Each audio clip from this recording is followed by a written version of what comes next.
Champaign, as Sports Channel brings you the Illinois High School Association Dual Team Wrestling Championships. Hi everybody, I'm Tom Stalker, and this building here was the scene of some of the greatest moments ever in Illinois high school sports history when it was the home of the state basketball and wrestling championships. And tonight, for the first time in 32 years, we'll again crown a state champion in this building. Rob Sherrill works alongside me and Rob for the AA title. Marist and Providence, both teams have won this title before, and they have met earlier this season. Both teams have state championship experience, Tom, and they wrestled a great dual meet back in January. This should be one great rematch. Let's see how they made it to the finals in the Elite Eight action. In all this action on Saturday, Marist with an easy win over Lane, 48-13, and then they defeated in the semifinals Waubonsie Valley 25-22.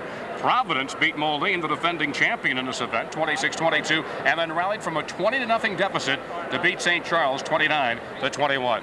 Now for the Class A title, it will be Oregon against Sandwich. Sandwich, Rob, you've called them the team of the 90s. They beat Montini easily and then won the last three bouts in a dramatic win over Muhammad Seymour, 23-22 in the semis. Really a great semifinal. Both of these were great semifinals, and a great win for Sandwich there. Meanwhile, Oregon defeated Pittsburgh and Vandalia to get here. They're in the finals for the very first time. Now, this is a totally different kind of event compared to the individual wrestling championships because of depending on how you win your event is how many points you'll win for your team. Let's take a look how you score the dual team championships. And when you win by a fall, a pin, that's 6 points, or of course a forfeit to fall. Technical fall, explain that, Rob. A technical fall is essentially a 15-point slaughter rule. It's not a pin, but it ends the match just like a fall. If you win your bout by 8 to 14 points, you win 4, and if you win a simple decision, you win 3 points for your team. So get set, folks. This is one of the most exciting and electrifying events every year in the Illinois High School Association State Championships. The bouts are about to begin, and we'll be back to bring you all the action from Huff Hall after this.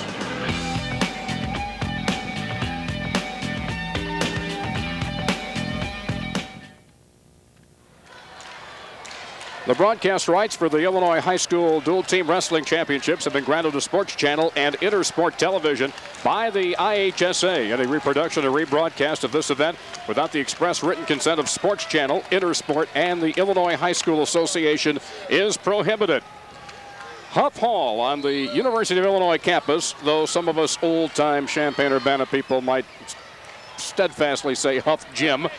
That's what it was known for years when it was the home of the University of Illinois basketball team before the Assembly Hall was opened in 1963. Both meets now, Rob, right here, AA and A, go on independently. They don't wait for one weight class or another weight class. That's right. The Class A and the Class AA tournaments are two separate tournaments, and they go independently of each other. And when you see the one match end on the, say, the AA mat, they will just go right into the next match. They won't even worry about what the other mat is doing. We start at 145 pounds. This is Pete DeMice of Providence. He is 18-6 on the year. And he is wrestling against Tom Basile of Marist. 3 2-minute rounds. If we are tied, and of course they go to an overtime. You really like to get off to a good start in this first match. And certainly that's going to be important for Providence because they have some very strong wrestlers coming up in the lower weights, which we don't see at the beginning of this match because of the coin flip that we made a start at 145. But they might be in a position to put them in a big lead rather than to start them off.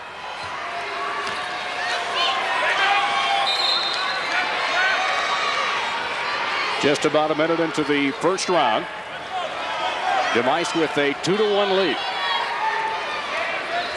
The same scoring in each individual bout, the same as we had last week in the individual championships. 2 points for a takedown, a point for an escape, 2 points for a reversal, and of course fall points, either 2 or 3 points. The difference here, of course, is team scoring. And in a dual meet, what you're going to want to do is the weights at which you have the advantage or should have the advantage. You want to maximize your opponent. You want to maximize your advantage. And in the weight classes where you have the disadvantage, you want to minimize that disadvantage. You want to score the most points you can for your team and you want to give up the fewest points possible to the other team. And the team that controls what happens in those matchups is usually the team that comes out on top. Now, the other interesting aspect of dual team wrestling is that you do not know who's going to be wrestling for each team until the wrestlers literally walk out to the mat. It'd be kind of like in baseball. A pitcher has got a runner at third base and 2 outs. He doesn't know whether the guy on deck's going to be Albert Bell, Frank Thomas, or who. It's exactly the same kind of situation, because before this match, these teams tossed a coin, and what that gave them was the ability to make the other team make the choice at alternating weights, and that allows you to control the matchups and get the kind of matchups that you want if you win that coin toss. So the matchups are so important in a dual meet, and you'll see these coaches moving around these lineups throughout the night just to try and get the best matchups possible for their team. A dual meet is a matchup game. Again, Pete DeMice of Providence and Tom Basile of Marist. This is 145 pounds. Now, it used to be they would start at 103, and all too often, by the time you got to the heavier weights, the meet might be decided. So now they have a flip, and by random, the weights are decided, and it could lead to some very dramatic finishes and some very interesting strategy on the part of the coaches. Very true, and as we see at injury time. Meanwhile, let's go over to Class A. We're at 145 pounds. It is Oregon's Gabe Wetzel against Sandwich's Rich Folk. They are just starting the second period. Check that. That is White of Sandwich. Nick White. We saw White win the individual state title at 140 pounds in the individual state wrestling championships, and White has become a big point scorer for Sandwich in this dual team tournament. He had a pin, a very important pin against Muhammad Seymour in the semifinals that really made the difference with Sandwich coming out on top there, and what a lot of people thought was a big upset. But Sandwich has really been coming on late in the season, and that was a bout that could have gone either way. So again, to clarify, Rich Folk of Oregon, a junior, 12 and 21, against state champion Nick White, who is 42-1 and a junior. 7-0. With 1:09 to go in the second period. And with Nick White up, of course, Sandwich with White's 7-0 lead is going to get an opportunity to take the lead with the first match. The question is going to be now, how much of a lead is he going to be able to take? Obviously, Nick White wants to get 6 points or as many team points for Sandwich as possible. He's got the 7-0 lead. What he wants to do is at least work up to a major decision now, which will be 14 points, and then work for the pin. White has the advantage. He wants to maximize it. And Rich Folk for Oregon wants to, if he can, if not win the match, at least keep White maybe to a decision or a major and only give up the 3 points.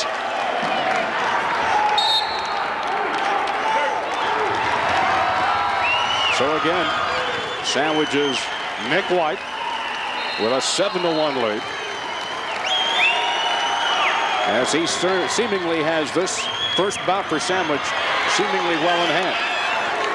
Well in hand. The question now is, what kind of bonus points is he going to earn? And that's so important. We'll be telling you this throughout the broadcast. Bonus points are what win dual meets between two closely contested teams such as this. This, by the way, the first time that the dual team championships have been held here at Huff Hall. Not the first time they've been in Champaign, though. They started at the Assembly Hall. Went to a couple of high school venues, including Leiden Township High School and Muhammad Seymour High School. Then for quite a while, they were at Redbird Arena at Illinois State University. Well, it's unbelievable what a change bringing this tournament to Huff Hall has made, just in the enthusiasm and the crowd noise and the atmosphere. If you've been in this building, as we look at Providence and Marist now with Pete DeMais of Providence ahead 8-3. If you've been in this building all day, I don't know if you're going to have any hearing left by the time you leave this building, because it's been constant crowd noise. There's just been excitement, close matches. I mean, you can't understand what it's been like if you haven't been here. It's just been, the crowd level and enthusiasm's just been unbelievable. Plus, this is an old-fashioned building. The climate control is you either open a window or close a window. And it can get very warm. It's been very warm and sticky in this building all day. In fact, the crowd right on top of the action here in a very, very intimate setting for this dual team championship. 1:05 to go in the final period. It is 8-4 Pete DeMais. Right now, Providence. DeMais wrestled 140 once today as well as 145. Of course, where you weigh in for the dual meet depends on where you can wrestle. You can either wrestle at the weight class at which you weigh in or one weight class above. Now, Vasily trying to get the takedown, and he does have the takedown, and a reversal for DeMais. DeMais at 140 for the one match, and then, of course, up to 145, and that's the difference between the individual and the team. In the individual tournament, a wrestler is placed at the weight class at which he'll do best as an individual. In the dual team tournament, the wrestler will be placed at the class at which he'll do best for the team. You may use a completely different lineup in the semifinals than in the finals. And there we see a point for stalling against DeMais, depending on the strengths of the team you're going to wrestle. It'd be similar to a football coach taking his fullback, putting him in the offensive line the next game, and maybe the defensive secondary the next game. Depends on whether you have that strong man at a particular position, and same thing in wrestling. 10-7, now 10-8. DeMais, and time runs out. DeMais with a 10-7 decision, and that is 3 points for Providence in the first weight class, 145. Well, Pete DeMais has won some big matches for Providence this year, has been kind of in and out of the lineup. But this is a tournament where all 20 guys have the chance to be heroes, and Pete DeMais puts the first points on the board. He gets congratulations from head coach Keith Healy. 5th year as head coach.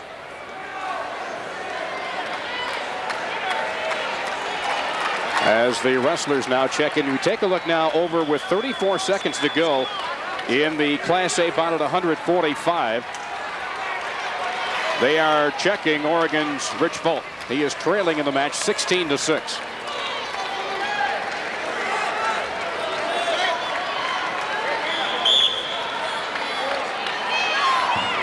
Okay, right here, you're going to see Nick White try for that throw and for that chin pride. He takes it right over, Volk right over to his back, and that was an illegal headlock.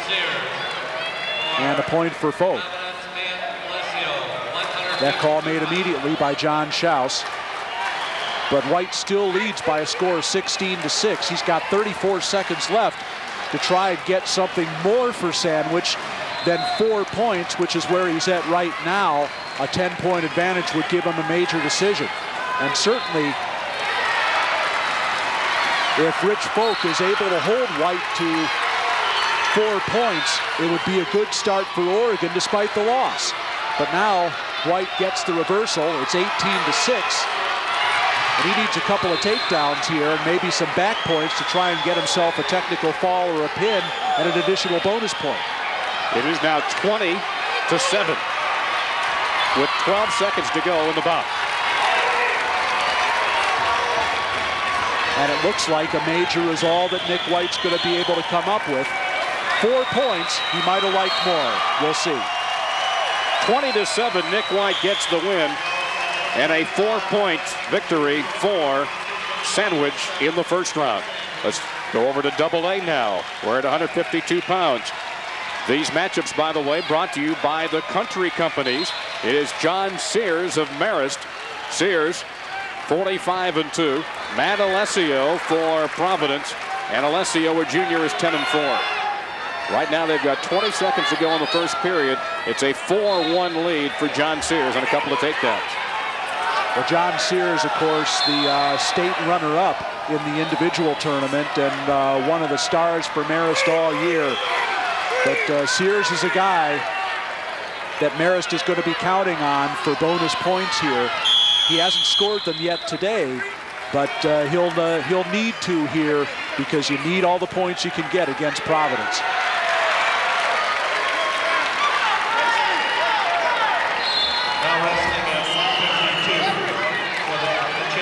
Getting ready to begin the second period, 4-1 lead for John Sears. Sears stands up, trying to break those hands, and he does, and he gets the escape. And now a takedown would give him a 7-1 lead, and he would be on his way to major decision territory. And Marist, I think, needs at least a major decision out of John Sears to keep themselves on track in this meet.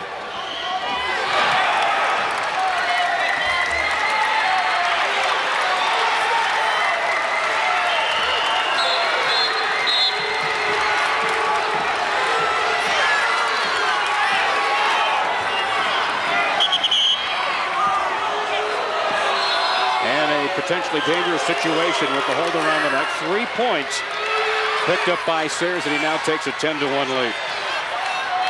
And now Sears working himself into bonus point territory, and this is something you're always looking for. When you have the advantage, you have to make it work for you. So far, Sears is making it work for him. He's in that major decision territory.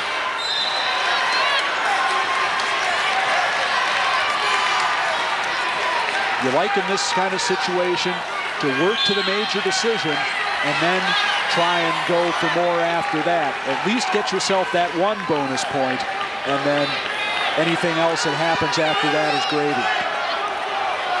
Now Sears working in for another takedown. Trying to elevate that single leg. Spin out behind. He switches to a double and gets the takedown, and it's 12-2. And with 30 seconds left in the second period, Sears has got some time to try and work it to that 15-point advantage that he would need for the technical fall, and 5 points would look pretty good for Marist right now. Right now an early 3-0 team lead for Providence. They jumped out to a huge lead in the semifinals against St. Charles, and St. Charles had a chance to come back and catch him, but just ran out of gas in the last couple of bouts. Yeah, St. Charles fell behind 20-0 in that match, and the heart of their lineup started winning, but they just really didn't have enough to come back all the way, and so Providence is here in the finals. Underway in the third period, a 12-2 lead for John Sears. And now a stall warning against Sears. Backing up out of the circle as Alessio had the double underhook. Now Sears in on the single. Coming out behind, switches off to the double and gets the dump for the takedown.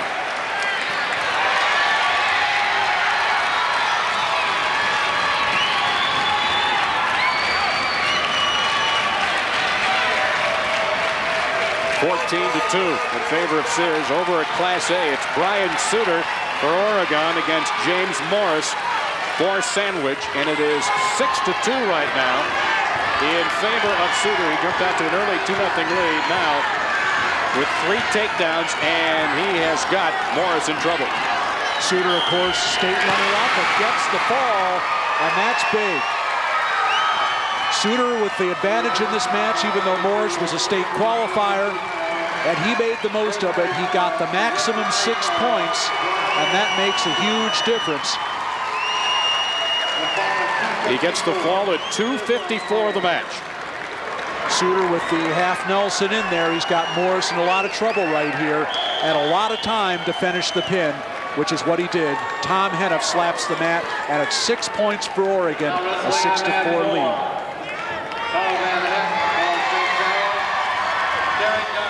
And the state runner-up does his job and gets the maximum mileage out of his matchup. So that's 152 pounds. They'll now move to 160 pounds. However, still over at AA. They're at 152 with 39 seconds to go, and it's a 17-4 edge in favor of John Sears.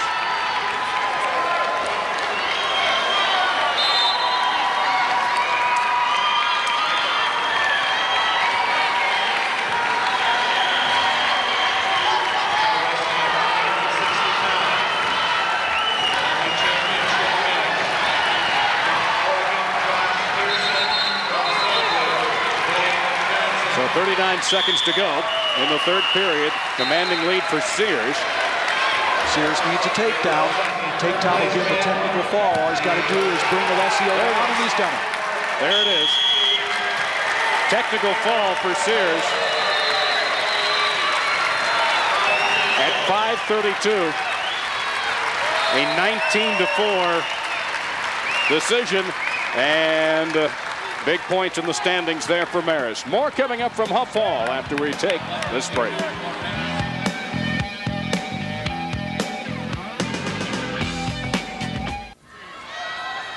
Welcome back. Tom Stalker and Rob Sherrill with you at Huff Hall, as we are now at 160 pounds here in AA.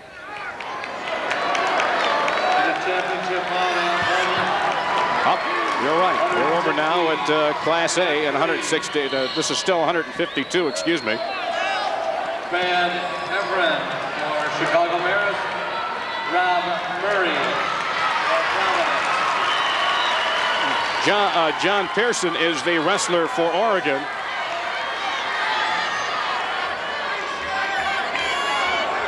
And we'll pick up the wrestler for Sandwich as quickly as we can. Again, sometimes there's a lot of confusion because you don't know who's going to step onto the mat until they literally take the mat.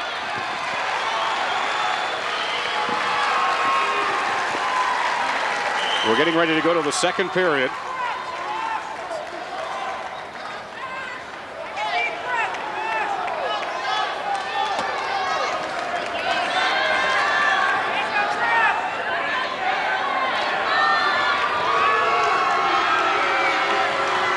Getting ready to begin the second period. It's a 2-1 edge. Blake Johnson in there for Sandwich. A 2-1 edge early in the second period in favor of Johnson.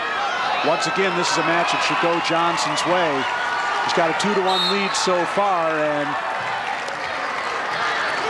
first thing you need to do is to be sure of the score and then see if you can work your way up.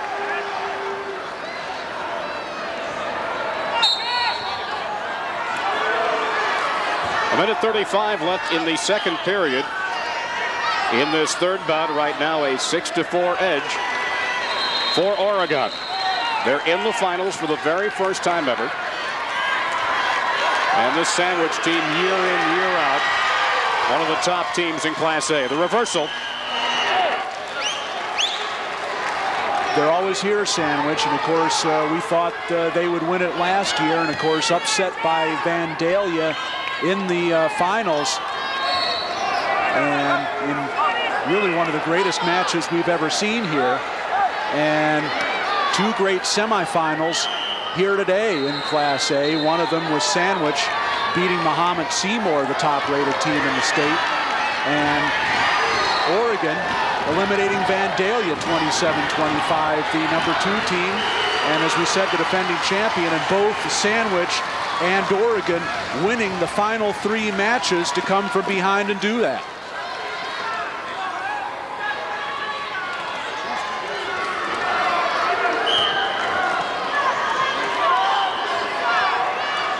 All right, now at AA at 160 pounds, Rob Murray of Providence, who is 34-6 on the year.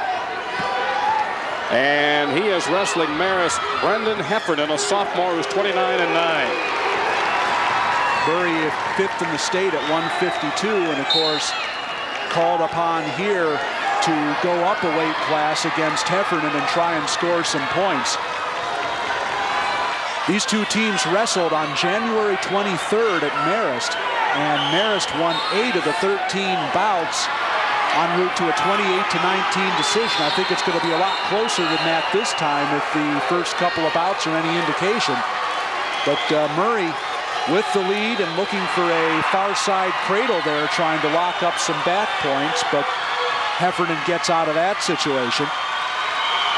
50 seconds to go in the second period. Murray right now in control and with a 3-2 edge on the scoreboard. Murray had the big win against St. Charles in the semifinals at 160. Winning on an injury default after St. Charles had narrowed the score to 20-13 with 4 wins in a row. And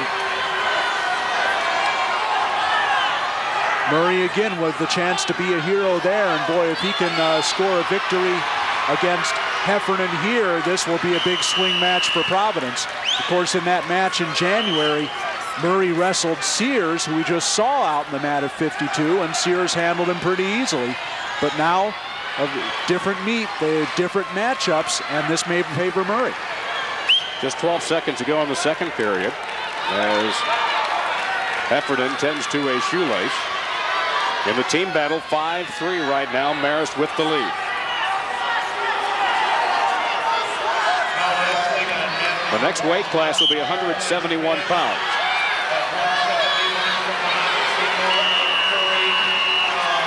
Final seconds of the second period, and Murray riding tough on top.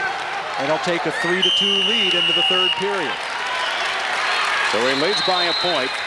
Marist trying to win its second title. They were undefeated in winning the dual team title in '87, 26-0. It is the 7th time they made it to the Elite Eight. Providence, the only team to win team titles at both Class A and Double-A levels. Seems like ancient history that Providence was a Class A team, as now we see Heffernan some injury time. Let's go over to Class A, where at 160 pounds right now, it's a commanding 12-6 lead for Johnson. And Johnson needs a takedown to get that major decision. Doesn't have it yet. Johnson's in the black from Sandwich, and Pearson in the red from Oregon. Johnson did have a 12-4 lead, but a technical violation penalty and an escape for Pearson made it 12-6, and Johnson has 10 seconds left to try and get that takedown. Doesn't look like he's going to do it. Looks like he may have run. Time runs out, no points. Up now, they give 2 on the takedown to Johnson. And John Schaus originally signaled no points, but after conferring with the assistant official, Tom Hennep, a good thing to do. You want to make sure you get the call right. I thought St. Johnson had the takedown before time ran out, and the call was given, and that could be a huge takedown because it made a decision into a major decision, and that bonus point for Sandwich. And you see, after 3 matches in Class A, it is 8-6 in favor of Sandwich as they go to 171 pounds. As we move over now to Double-A at 171, and they're just now in this final round, Heffernan and Murray. It is 5-3 in favor of Murray.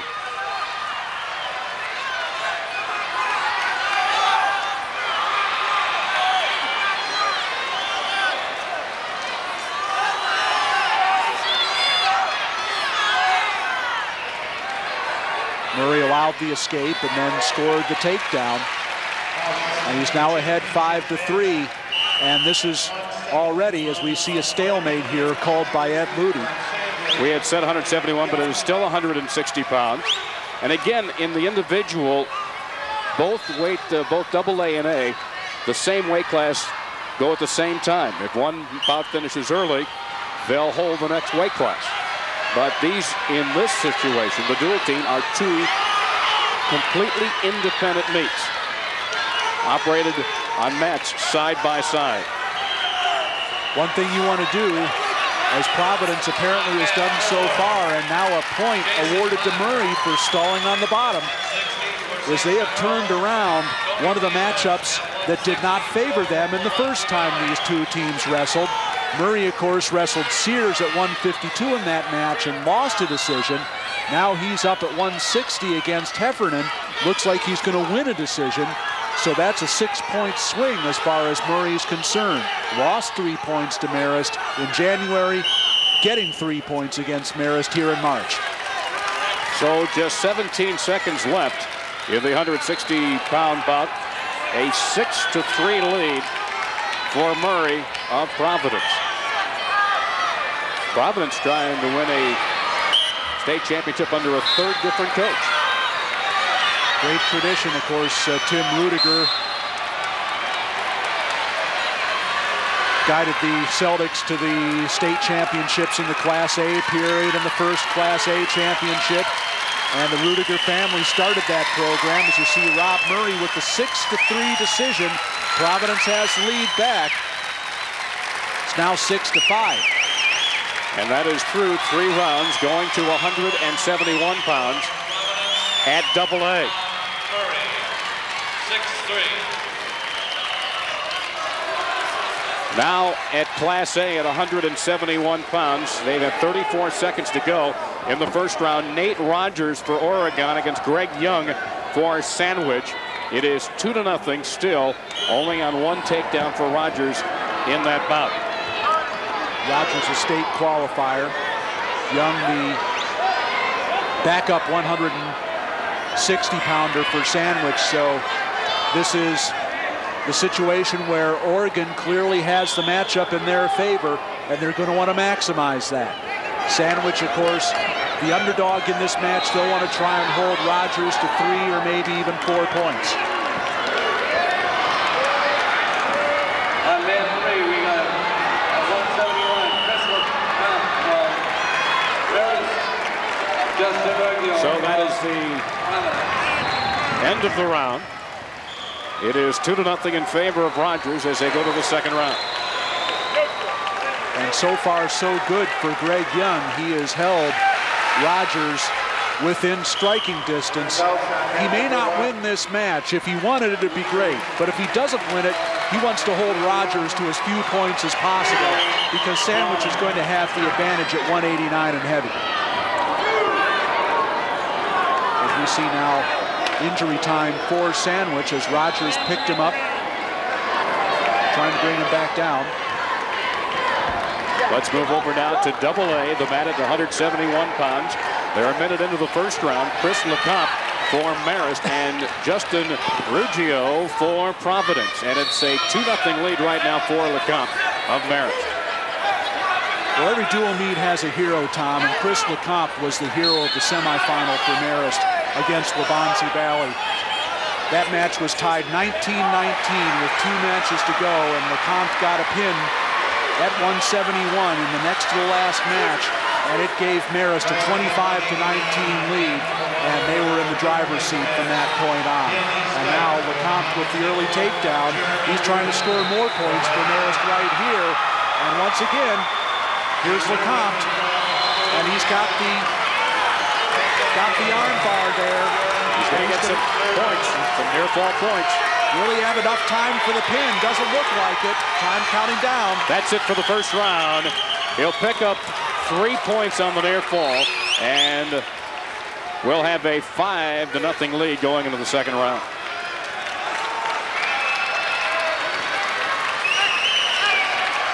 Mark Gervais, the Marist coach, giving LeComte that sign. Nice job. Let's get tough. They need big points from LeComte. They got him in the semifinals, and LeComte wants to deliver here. The only blemish on Marist record, the tie against Waubonsie Valley on December the 21st, a 22-22 tie. They've won every other dual meet. 2 points on the takedown for LeComte. He leads 7-0. And of course, Marist settled that score in the semifinals when they beat Waubonsie 25-22. Providence has a score to settle with Marist. They lost in that dual meet back on January 23rd. That's the only loss Providence has this year. And Providence leading so far 6-5, but we got a lot of wrestling left to go.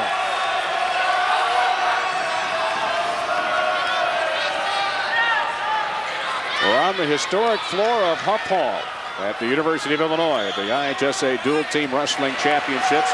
This is AA action at 171 pounds again. The tournament began at 145. So the last weight class will be 140. 145 was determined by a blind draw last night on the Friday night before the tournament began. LeCompte nearly pinned himself trying to turn Ruggio there. 43 seconds to go in the second period. 7-0. Chris LeCompte of Marist. Now LeCompte has that far arm trap. He's looking for the Turk. Trying to tilt him. Nothing yet. I'd like to remind everybody, of course, this is a great wrestling site now because of these duels. It's also the home of the University of Illinois' wrestling team, ranked 4th in the country. What a job Mark Johnson has done with this program. And not only are they 14-1 in dual meets, with the only loss coming to the defending national champion Iowa in the Big Ten, but 8 of the 10 starters on the University of Illinois team are from the state of Illinois, and some of them we have seen in previous broadcasts here on Sports Channel. In fact, many of them we've seen here. So you see these guys here today, you'll see them tomorrow most likely on the mat at the University of Illinois. And what a job they've done with wrestling in the last few years. LeCompte picked up those 2 near-fall points at the very end of the second period. He takes a 9-0 lead and now gets the escape and leads 10-0 over Justin Ruggio. LeCompte with a 10-0 lead. He's got the major decision. Now he wants to get more. Certainly a technical fall is within reach. Will he be able to get a pin? That's the big question right now. Spinning behind off that Ruggio shot, and he's got the takedown. Imagine a baseball team or a football team getting additional points in the standings depending on their margin of victory. It's the same thing. Kind of like the CBA with their scoring by quarter. They get a point for every quarter, and it's almost the same thing here. You do get a bonus point depending on your margin of victory. Again, Chris LeCompte with the 12-0 lead still needs 3 points for that technical fall. Now he gets an additional point for stalling, called by Rennie Garcelis, the official. And he's got that far arm trapped, and he's trying to tilt Ruggio to his back now. Ruggio trying to fight it off, and LeCompte turns him over. He'll get the technical fall. Will he get the pin? He's got the legs in, but Ruggio gets off, and it will be a technical fall. 5 points for Marist. Technical fall at 5:23. 5 points in the standings for Marist. They take a 10-6 lead through 4 weight classes in AA. You saw Ruggio kind of holding, or LeCompte kind of holding his head there after that match. He knew he had that one chance for the pin, but he'll take the technical fall. Marist has a 10-6 lead. Let's go over to Class A. It's 11-3 Nate Rogers over Greg Young.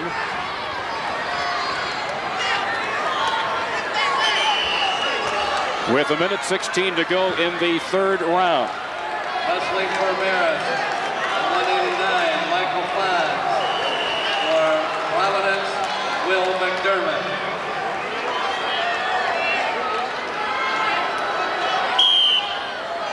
(11-3) right now. It's a major decision for Rogers. And this is pretty much what we expected from Nate Rogers, to be up in that area of bonus points. He gave up the escape. It's 11-4, but he still has a minute to try and get a takedown to secure that major decision a little more decisively. Now he's trying to spin around. Young still has that leg. Rogers would like to high leg over and spin behind and get that takedown. 45 seconds left now. And Rogers has got it, and it looks like he's got the major decision sewn up.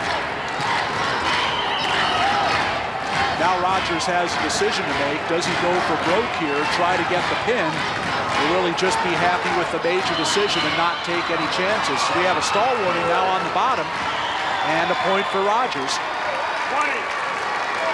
And a 14-4 lead with 14 seconds in time running.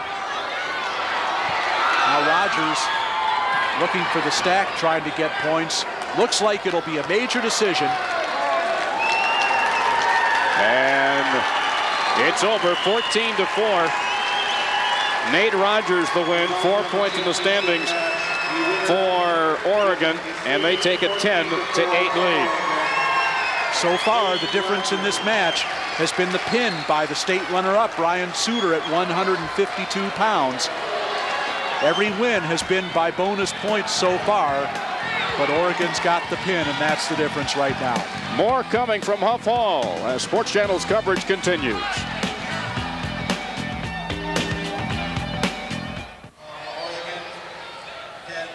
Welcome back to Huff Hall. Tom Stalker and Rob Sherrill with you. We are at now 189 pounds. Michael Fonz from Marist against Matt Uremovich.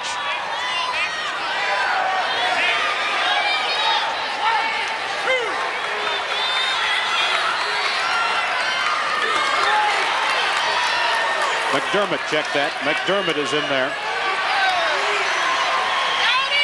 And a takedown on the near fall for Fonz. This is a key swing match. Both McDermott and the wrestler you mentioned, Tom, Matt Uremovich, weighed in at 189 for this meet. And Providence taking the gamble, putting McDermott here and moving Uremovich up to heavyweight. I'm not sure I would have done that, because now they stand a chance of losing both those matches, because Uremovich will have to go against John Salvino, who is fourth in the state. And of course, if Uremovich comes around and wins that, it'll be a great move. But so far, Fonz has had things his way. A minute 29 to go in the second round. A 2-0 lead for Michael Fonz of Marist, facing Will McDermott. And a point on the escape given to McDermott, and he gets on the board. Once again, this is a big swing match. The team that wins this is going to have a real good shot at winning this meet, and Fonz has had it so far, and he gets the takedown again. He stopped McDermott's shot and took him right to his back, and now he's got the legs in, and he's got McDermott in a lot of trouble. He's got 2 and more perhaps coming. Ed Ludy looking for the fall, and the match is stopped. 3 on the near fall. 1 for a dangerous hold. Awarded McDermott. Might well have been a full Nelson there. Didn't quite see exactly what happened, but it is now a 7-2 lead for Mike Fonz.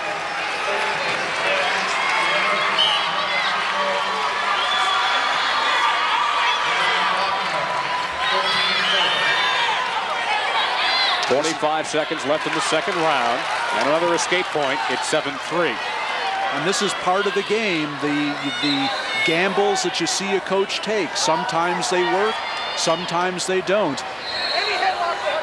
Keith Healy of Providence gambling he might be able to win both 189 and heavyweight by putting McDermott here and bumping Uremovich, who has the experience, up to the heavyweight class to wrestle John Salvino. But so far, Fonz has had things his way, and he almost had a pin right there, which would have really been big for Marist. Just 6 seconds to go in the second round. Fonz 14 and 8, a senior. McDermott 29 and 9, a junior.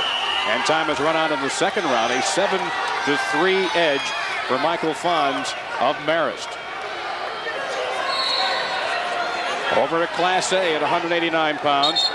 Ted Pollock and Andy Gasick, and they are a minute and 10 remaining now in the second round. And it's just a 2-0 lead for Gasick. He got a takedown in the first period.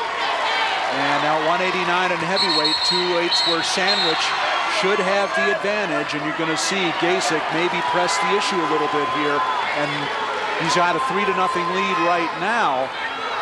Can he do better than that? We'll just have to see. Gasick is up from 171 pounds, so he will not be a little bit of a horsepower disadvantage here. He'll want to concentrate on getting the win first and then working up to whatever else he can get. Gasick, a sophomore. He is 47-12. While Pollock, a junior, 16-21. Both these teams wrestle very tough schedules during the season. They only met once. They did not meet in a dual meet, but they met just before Christmas in the Stillman Valley Tournament, which was a tournament where Sandwich won it. Oregon finished second, about 38 points or so back. So both these teams have been quality from the get-go. Sandwich number 3 as we see Gasick get another takedown and a 5-0 lead. Sandwich number 3 coming into the state tournament. Oregon number 9 coming into the state tournament. And both these teams have been quality all year. Now the escape for Pollock, it's 5-1. With just 3 seconds to go in the second round, and the round is over.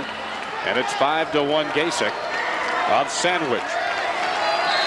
Sandwich again won that Battle of the Titans in the semifinal, the Battle of Unbeatens, coming from behind, winning the last 3 rounds to hand Muhammad Seymour yet another disappointment in the dual team wrestling championships. Muhammad with 4 dual team titles, but none of them under the very high-powered and very successful young coach, Rob Porter.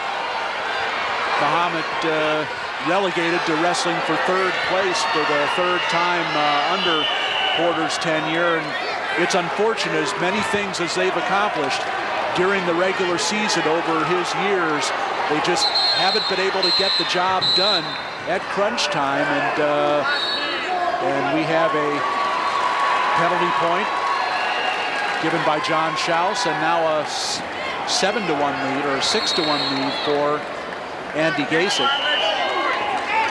But Rob, I think Muhammad's travails, their success in the individual and their heartbreak in the dual team, to me really is a great example of the 2 different philosophies and styles and strategies you have in the individual versus the dual team state championship events. No question about it. Muhammad, of course, had 8 qualifiers in the individual state, and certainly they looked as close to unbeatable as possible going into that individual state. But you know, they got a scare from Coal City in the dual sectional, and of course a scare from Byron in the quarterfinals, and couldn't keep the streak going against Sandwich. So it's an 8-2 lead for Gasick as we move over to AA with now just 10 seconds to go. It is an 8-5 lead for Michael Fons of Marist. Fons had the big lead in the second period, and he gets the takedown off the desperation shot by McDermott, and he'll win 10-5, and a big win for Marist here. 3 points with the win for Marist, and they take a 13-6 lead through 5 weight classes in the AA Dual Team Wrestling State Championships. They move now to the 275-pound weight class, as we'll pick up the final 37 seconds in Class A between Pollock and Gasick. And Gasick with the takedown, and that gives him a major decision, 10-2. Every match in this meet so far between Sandwich and Oregon has been decided on both with bonus points in addition. And Gasick needs to ride out these last 15 seconds in order to keep that 8-point margin and get that bonus point. And it's Sandwich keeping up with the Oregons here, although now he gets out and gets the escape, and this could be huge. Gasick in on the shot, but he does finish right at the buzzer. He got 2 at the very, very last tick of the clock to win it 12-3 and get a major decision. That quick happening of events in the span of 2 seconds can sometimes make the difference between winning and losing a state championship. It is 12-10 now in favor of Sandwich. We saw that at 160 pounds where Blake Johnson got the takedown at the buzzer for the major. Now we see it at 189 where Andy Gasick gets the takedown at the buzzer for the major. Sandwich, 2 seconds may tell the difference whether Sandwich wins that title or not. In AA, John Salvino against Matt Uremovich. I just had Matt in a round a little too early.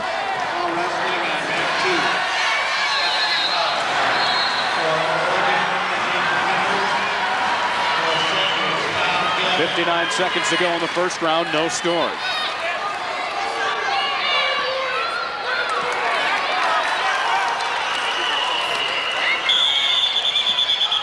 And they're outside the circle. Just because one wrestler is outside the circle does not mean the wrestling is stopped. The support points of both wrestlers must be outside the boundaries before the referee stops to bring them back to the center of the circle to restart. And again, they're outside the circle. A minute and 21 gone in this bout. Generally, when the feet of both wrestlers are out, or one foot of both wrestlers is out, is where they stop it. And now Salvino in on the single leg. Salvino 40-10, a senior. Uremovich 22-6. Salvino not able to finish yet. Trying to work to the double. Nothing yet. Will they stay inside? No. And no points. Salvino had the double leg, but Uremovich with the whizzer was able to get his legs out and counter and avoid the takedown. 10 seconds left in the first round. John Salvino in the gold, Matt Uremovich in the green. No points yet, and time runs out. Both times a couple of wrestlers have come close to getting points, but they've either gone out of the circle or, in that case, time worked against them. Over at Class A, Nate Winters for Oregon, Tom Gavin for Sandwich, and this is 275 pounds. 2-0 lead right now for Gavin with 26 seconds to go in the first round. Last year, of course, Sandwich had the big hammer up at the heavyweight position in the state champion Chris Byram, and that helped them through a lot of bad times. They're starting over again this year with Gavin, who's a freshman, and he'll be a good one eventually. And he's got a 2-0 lead right here. He's working that power half, and he'll take a 2-0 lead into the second period. Gavin, as you mentioned, first-year wrestler, 7-3 his record. Nate Winters, a junior, is 7-30 on the year.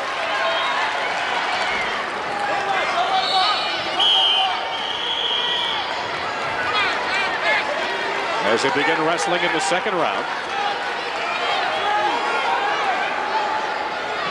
Every match in this meet has been decided with bonus points. There haven't been any.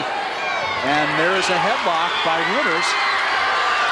And the takedown given by Tom Hennef.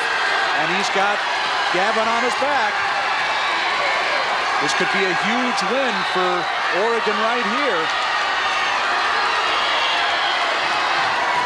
Gavin trying to fight it off.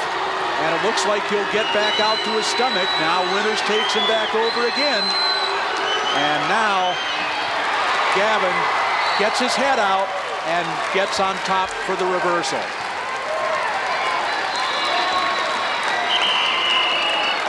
A 5-4 lead for Gavin. Good presence of mind by Gavin there. He knew get back to his stomach and get his hips up and his head out, and he had the reversal. And he may have just saved his team 6 points that maybe they didn't expect to give up. There are certain weight classes that when you make your lineup, if you get any points at all, it's considered a bonus. And usually 189 and heavyweight are those classes for Sandwich. But Oregon also not their strongest at those weights, so certainly these are two classes where Sandwich might be able to make some hay that they usually don't. Gavin, of course, was pinned in the semifinals by the state champion John Lockhart of Muhammad Seymour. Now he's only trailing by a point here, and maybe with a chance to come back and win it. 38 seconds to go in the second round. 5-4. Nate Winters with the lead. Tom Gavin, though, from Sandwich will begin on top in control as they restart. Gavin trying to work on top. And a technical violation signaled. And a point for Winters. He takes a 6-4 lead.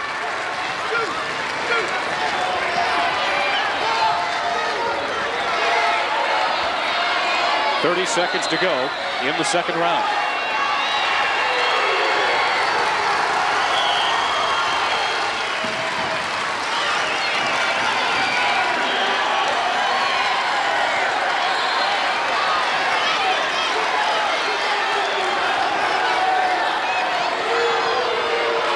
"16 seconds left in the second round." Winters still ahead 6-4. Gavin still out to the side trying to turn him. Doesn't look like he'll have enough time in this period to do it. And time runs out in the second period. Winters with a 6-4 lead over Gavin with 2 minutes to go here at 275 pounds. The next weight class, we go back to the lightweights at 103 pounds. A point for Gavin.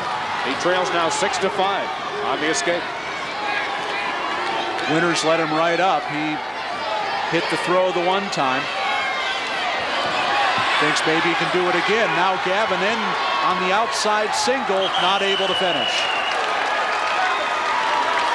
Another technical violation, throwing out of the circle given to Gavin, and he ties at 6-6. One technical violation apiece. That one was for fleeing the mat. Would you call that a freshman mistake? Just trying to stay out of that situation. And now Gavin spun behind and brought Winters down for the takedown.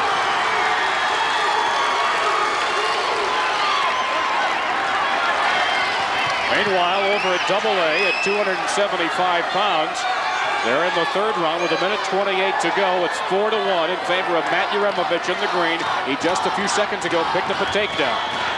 And they're out of the circle. Uremovich just picked up a reversal here. And looks like these two teams are going to split 189 in heavyweight. Uremovich, of course, one of the standouts of Providence's two state championship football teams these past couple of years. He's going to Georgia Tech on a football scholarship, and it looks like his last high school match, wrestling match, is going to be a winner.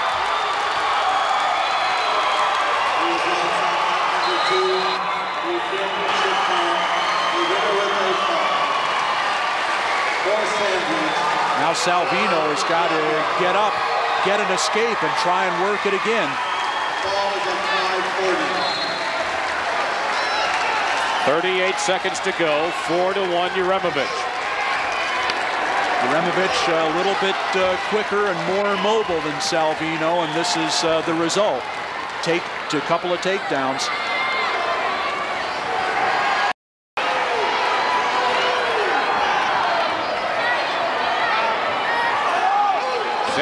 Seconds remaining. Now wrestling on mat number 2 at 103 from Sandwich, Time running out. Jason Mausman. Uremovich wins it 4-1.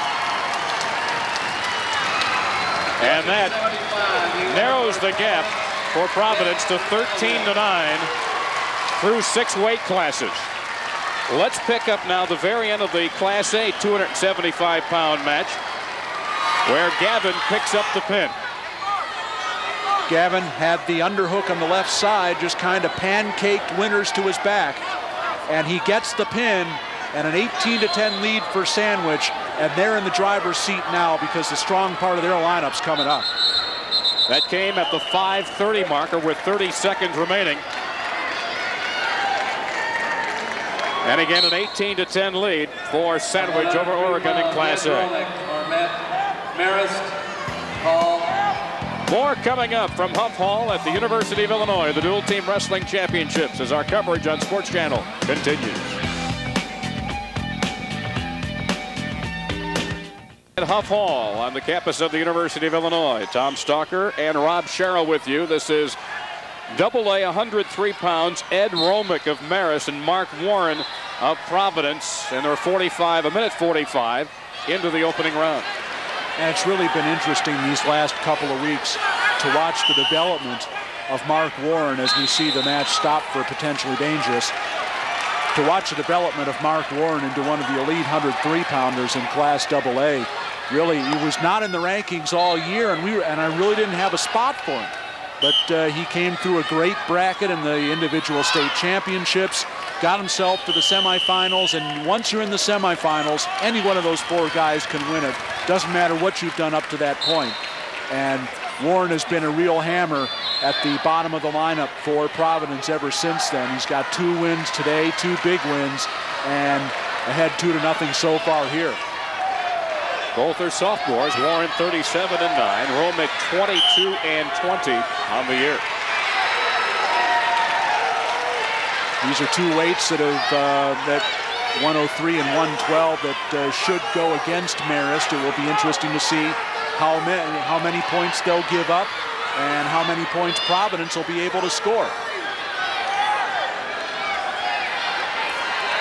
Providence will have the 3rd place in state competitor Ryan Cumby coming up at 112 pounds as we see Warren get the reversal there. He now leads 4-0. And this is where Providence has really got to make some hay. They got the big win from Uremovich at 275, and they have the advantage at these 2 weights, and they need to start scoring some points. 4-0, Mark Warren, he's in the green. Ed Romick is in the gold. Second round action, 1:12 remaining. 13-9 right now. Marist with the lead in the team battle.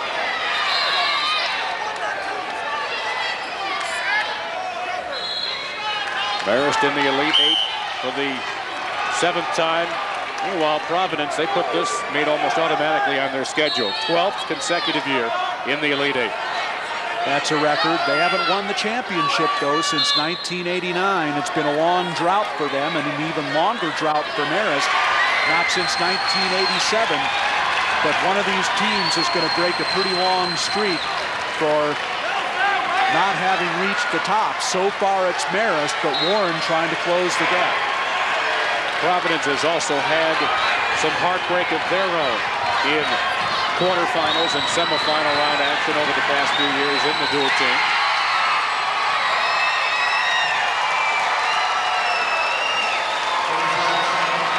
.25 seconds to go in the second round.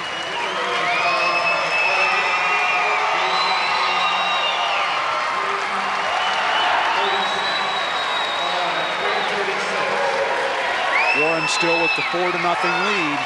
But he'd like to get himself into some bonus point territory, and with only a period left, he's going to have to do some work to do that. 4-0 in favor of Warren.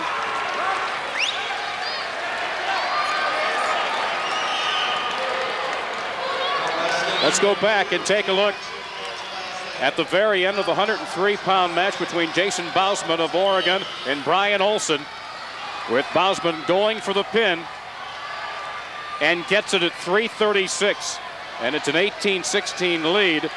The lead narrowed to 2. Sandwich still on top. Both these wrestlers got huge wins in their semifinal matches, but Bausman's been one of the unsung heroes for Oregon this year, and he got him 6. At AA now. A 6-2 lead for Mark Warren with 1:25 to go in the third round. Now Warren working on some back points here, trying to lock up that guillotine.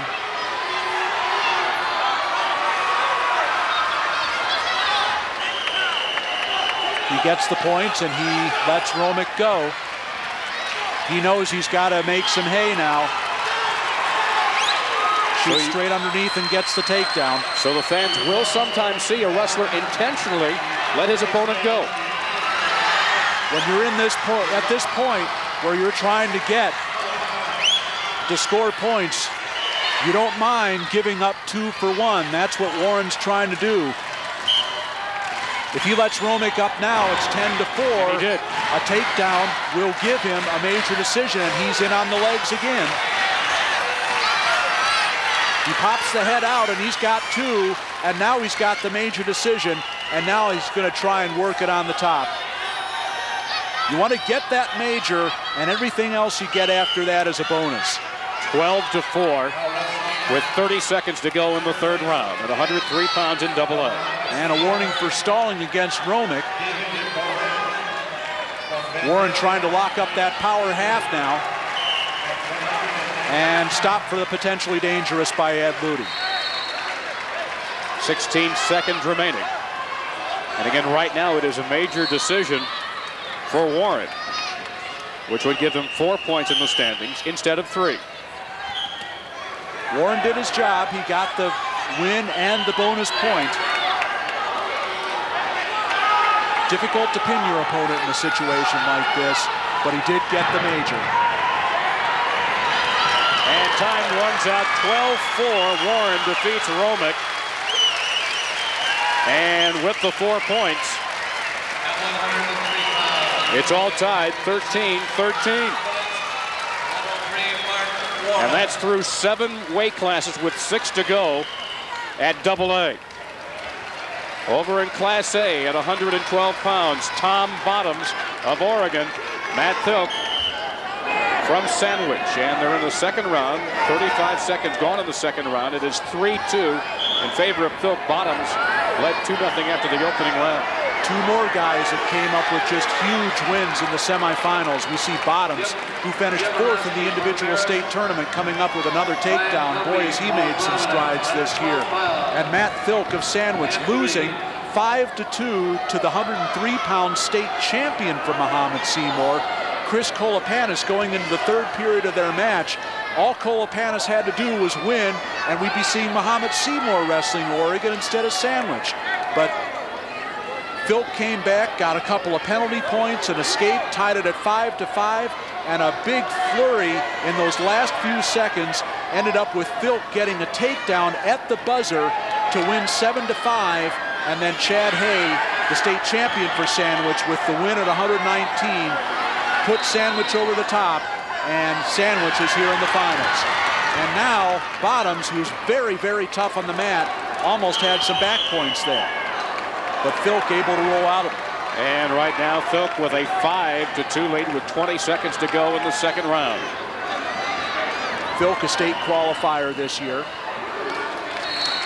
With Sandwich's 103-pounder all of last year, and he kind of put on a growth spurt right at the end of the season and was unable to compete in the state series at 103, and that really hurt Sandwich in the final against Vandalia. Basketball, growth spurt could make you a more intimidating player. In wrestling, it finds you facing new competition. Especially if you've had a lineup all year which has been pretty well set. And that kind of screwed things up for Sandwich as they went into the state tournament series. Didn't hurt him going to the finals, but the matchups just didn't favor him against Vandalia, and the Vandals took home the state trophy. Thilk will begin on top here as we open up the 3rd period. 5-2, Thilk with the lead. This is 112 pounds. 5 weight classes left to go in Class A. Now Bottoms looks like will win this match. We don't know by how much yet, but probably will win. Thilk, of course, will be trying to keep him from getting more than a decision. And this would give Oregon the lead at 19-18. But as we said, Sandwich, with the state champion Chad Hay coming up next, he'll have a tough opponent in Brent Suter, but that's a match that Hay should have the advantage. And Sandwich in the last 3 looking pretty good. So even if Bottoms gets a decision here, Lon Garish probably not too terribly worried on the Sandwich bench because he's got some guns left. Time where a wrestler doesn't want to live up to his name. Bottom certainly doesn't want to wind up on the bottom.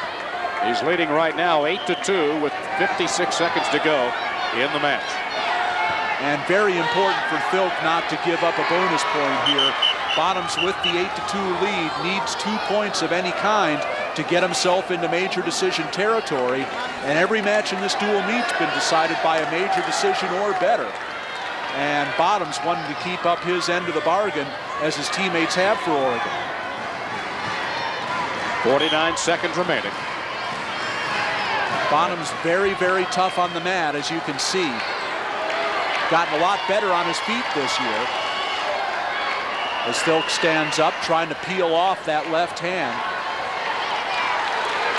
And he spins through and gets the reversal. Indeed. Got away and then took control. That's how you pick up the reversal. Not only did Filk gain control there, but now he's going to get called for locked hands, and Bottoms trying to finish the switch for a reversal. So it's 9-4 Bottoms.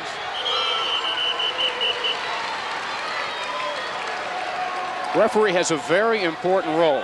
He not only has to be the judge of the match, he's also got to be able to judge when a wrestler could be potentially in a harmful situation. And when Bottoms tried to work for that switch and had Filk's arm trapped, that's immediately a red flag to Tom Hennef that maybe a potentially dangerous situation is developing, and he's got to keep an eye on that.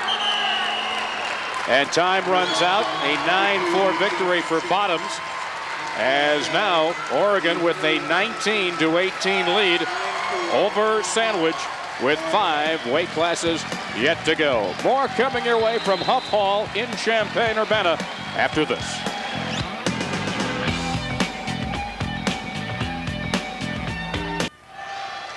And welcome back to Huff Hall. This is AA 112 pounds Ryan Cumby in the green and in command. He has an 8-0 lead with 1:02 to go in the third period. And once again, as we've been talking about all along, one of those matches where Providence has the advantage and they're trying to press it. So far, Ryan Cumby, who was 3rd in the state last weekend, has the major decision and trying for more here with the arm bar. And Jim Hosty for Marist. Now with the double leg and the stalemate called by Rennie Garcilas. Cumby, a sophomore, 43-5. He's in the green. Jim Hosty, a junior. Not a lot of action this year. He's 6-6. 30 seconds left. Right now, a major decision for Cumby with that 8-0 lead. And Hosty really should be trying a little bit harder to get up off the bottom there, because 1 point could get Marist a point on the scoreboard. Now he's standing up. Cumby still riding behind the arms and brings him back down. Good solid ride by Cumby, and it looks like he'll keep that major decision. 8-0, he wins it. 4 points for Providence, and they break the tie and take a 17-13 lead. They've got 5 weight classes left to go. You want hoops? Well, we have Class A, Jeremy Benish of Oregon, Chad Hay of Sandwich, and Hay right now commandingly leading it 10-3. And Chad Hay, of course, got off to a very slow start this year, broke his leg during the football season, and really took him a long time to get back to full speed, but he's at full speed now, and he's got a major decision working. Oregon decided to bump their two-time state qualifier at 119, Brent Suter, up to 125 to take on Troy Kern. And it'll be interesting to see how that comes out. Sandwich may just control the matchups from here on out. Hay with a 12-5 lead, and he's looking for more. Benish has had his great moment today already, winning that final match at 119 pounds against Vandalia to send the Hawks to the finals. But now Hay with the fireman's carry, takes Benish straight down to his back, and he has a lot of time to try and finish this pin situation, and this would be huge for Sandwich. He's got a 9-point edge, and he may get some near-fall points. 3 near-fall points and a pin coming for Chad Hay. 2:58, the time of the fall, and Sandwich picks up 6 points, and they lead now 24-19. Coming up, more action from Huff Hall and the campus of the University of Illinois as Sports Channel's continuing coverage of the IHSA State Championships comes your way.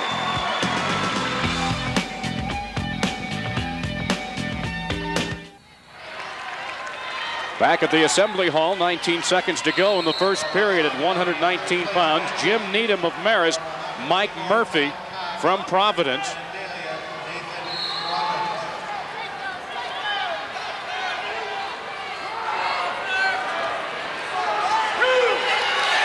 Well, this event was once held at the Assembly Hall. Of course, we're at Huff Hall. Some still know it as Huff Gym.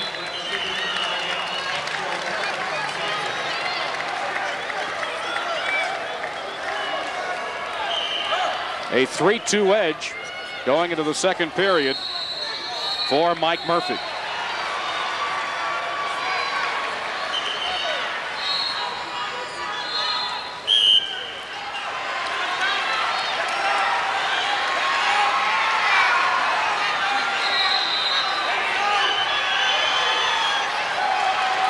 Big takedown for Mike Murphy there at the buzzer at the end of the first period. And now Needham warned for stalling, just hanging on the hands and not trying to improve his position. This is a key swing match right now with Providence ahead 17-13. I think Marist needs this match to get the momentum back. They have some guys coming up pretty soon that will score points for them, but they'd like to score some points here. Murphy is senior, a record of 28-13.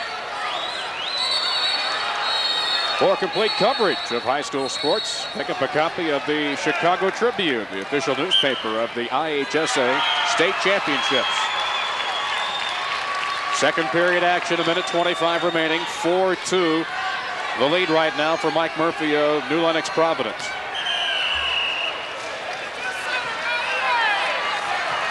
Needham had a takedown in the first period. He's got to get that offense working again. Murphy working him toward the edge.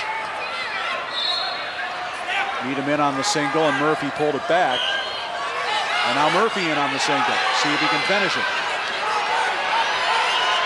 Got it up in the air.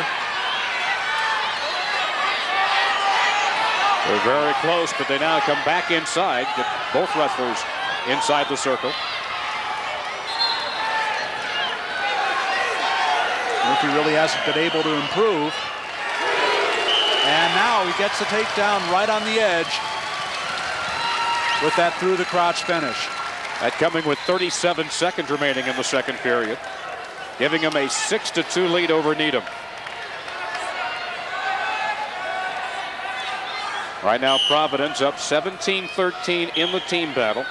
4 weight classes after this weight class at 119 pounds. And a pretty big swing match here. Marist in pretty good shape after this match, but they'd certainly like to pick up a win here.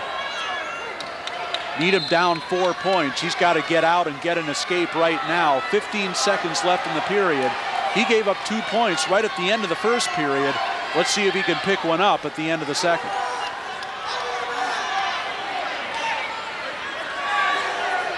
And time runs out of the second period.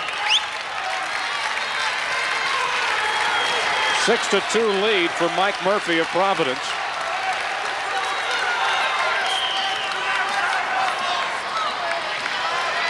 Needham takes the neutral position for the third period. That's the only place he's scored so far in this match.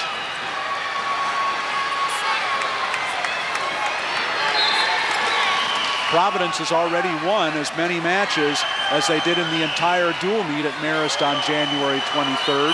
They've got a 5-3 lead in wins right now. And if Murphy holds on here, it would be a 6-3 lead. Marist would be favored at the next 3 weights, but got to see them put those points together. 30 seconds gone in the final round.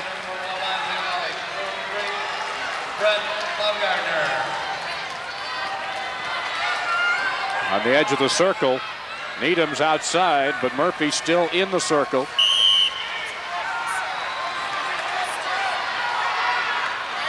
And finally the whistle blows and they'll start again.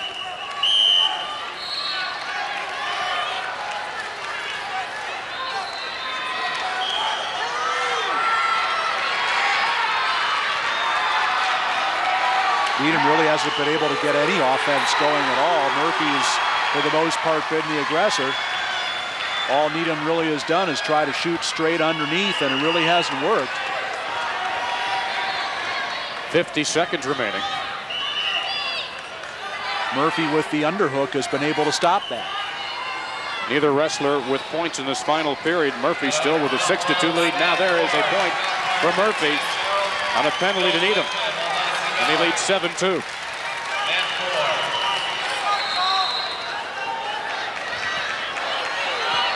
Now Murphy trying to spin behind, or Needham trying to spin behind, and Murphy stops that. Two takedown. The takedown at the end of the first period by Murphy, and then increased that advantage in the second period with another takedown, and points have been hard to come by for Jim Needham. And Murphy's going to come out on top. 7-2 the final. Murphy with the win. And it's a 20-13 lead in the team battle now for Providence with 4 weight classes to go. That and lots more coming your way from Huff Hall as Sports Channel's coverage continues.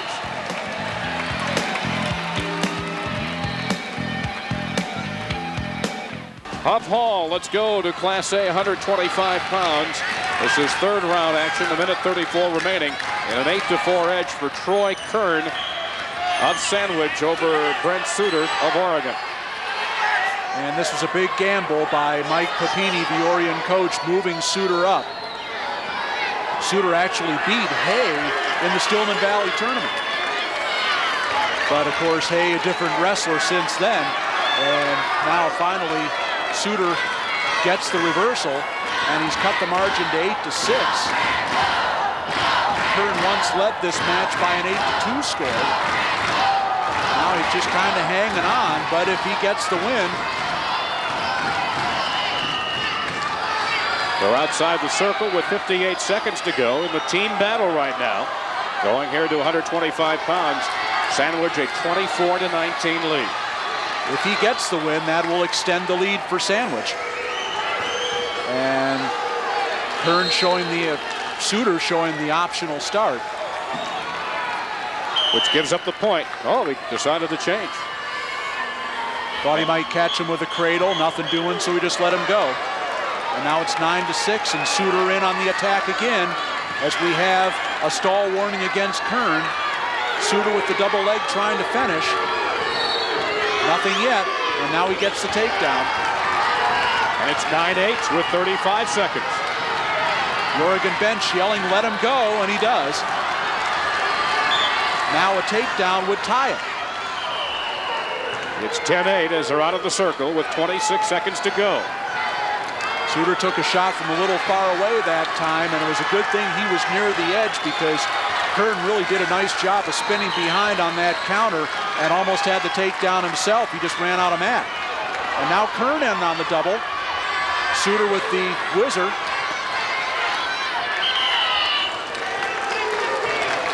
Outside the circle with 15 seconds left. Kern just wants to stay in the circle. Doesn't want to be backing away, and he's in on the double again. Just 5 seconds left. No points. And the takedown. 12-8, and that's the final. Time runs out. Kern gives Sandwich a 27-19 lead with 3 weight classes to go at Class A. And that was a big-time finish by Kern. He had been warned for stalling. The lead was down to 10-8, and Brent Suter had him on the ropes.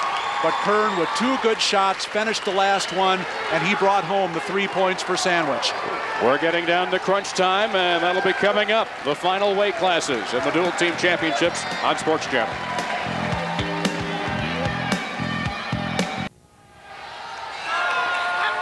Back here at the Huff Hall, Tom Stalker with you, along with Rob Sherrill. The final seconds of the second round, a 10-1 lead for Ryan Egan of Marist in the gold. And that was the end of the period. 2 minutes remaining. He is wrestling Rick Oldsta. And right now, a major decision for Egan and a chance, perhaps, obviously looking for the technical fall. Marist wants to score all the points they can at the next 3 weights. Megan's got the major decision already with a period to go. He's had things pretty much his way so far. He'd certainly like to get himself into technical fall or pin area. Bonus points are going to be very important. Egan, a senior, 46-2. Oldsta, junior, 24-8. A minute and a half remaining. Now a stall warning called by Rennie Garcilas against Oldsta. And Oldsta backing toward the edge again. As they go off the edge. Egan, of course, second in the state last weekend at 125 pounds. And he's trying to press the advantage against Oldsta. He wants more than a major decision. Oldsta with the faraway shot, and Egan spins behind for the takedown. Now we'll see if he tries to work on top to get that technical fall or pin, or whether he lets him up and decides to go for some more takedowns. Right now he's trying to work an arm bar. He has a 12-1 lead. He's going to step to the right and try and take it the other way, and doesn't look like he's going to be able to finish it, so he'll just let him go. 45 seconds remaining. Now we'll see if Egan's able to go on his feet. And he gets the takedown. It's 14-2. Marist bench telling him to let him go, and he lets him go. 30 seconds. Egan needs 3 more takedowns to get a technical fall. We'll be able to see if he gets them. Now Oldsta in on the single. And that right knee got wrenched a little bit when Egan tried to spin behind, and there's going to be some injury time. So that comes with 18 seconds left. A 14-3 edge for Ryan Egan. And let's move over to the Class A mat. We're at 130 pounds. They're starting the second period. Aaron Berg of Oregon, Adam Cornwell with a 7-0 lead, wrestling for Sandwich. And this, of course, was the point in the lineup, starting with Chad Hay, where Sandwich really started to take the advantage and regained the momentum. They got the pin from Hay, they got the decision from Troy Kern, and now it looks like they're going to get big points from the state runner-up, Adam Cornwell, against Aaron Berg, who had a good season of 125, but to come up to 130 against the state runner-up is a real tall order indeed. Cornwell 40-3 and Berg 31-10. Both are seniors. Cornwell has 3 points coming on the tilt, so it'll be a 10-0 lead here. And now the 3 points given by John Schaus. And Adam Cornwell quietly put together a great season for Sandwich, and he's quietly putting together a very important win here. This could give Sandwich no worse than a tie with 2 matches to go. Now Cornwell with the step over. 2 more near fall points. In the AA match, Egan wound up winning 16-3.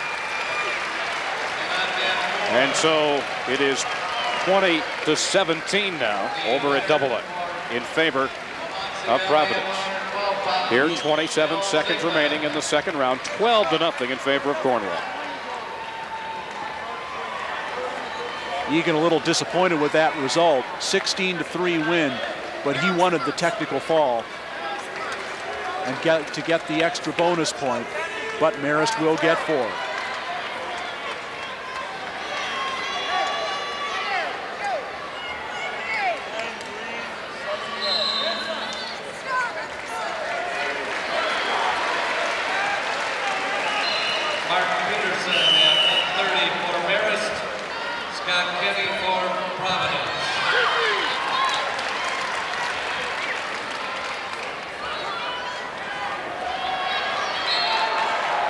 Getting ready to begin the final round. 12-0 Adam Cornwell of Sandwich way out in front of Aaron Berg of Oregon. Needs just 3 points to pick up the technical fall. Right now, he's got 4 standing points. Plus, the win for Cornwell would be the 7th win of the dual meet for Sandwich, which would allow them to lock up the win on criteria. At least a tie on criteria. A technical fall or a pin by Cornwell would give Sandwich the meet outright. It would clinch it for them with 2 matches left to go. Cornwell reaches over behind the head, and it's stopped for an illegal hold. A point for Cornwell. Makes it 13-0.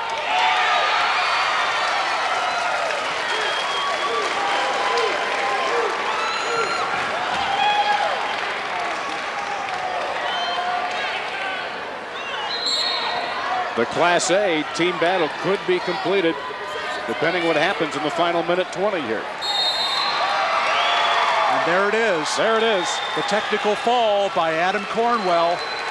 And he turns out to be the hero because it's a 32-19 lead for Sandwich. Oregon could only pick up 12 points in the last 2 matches. Sandwich will be the Class A state champion.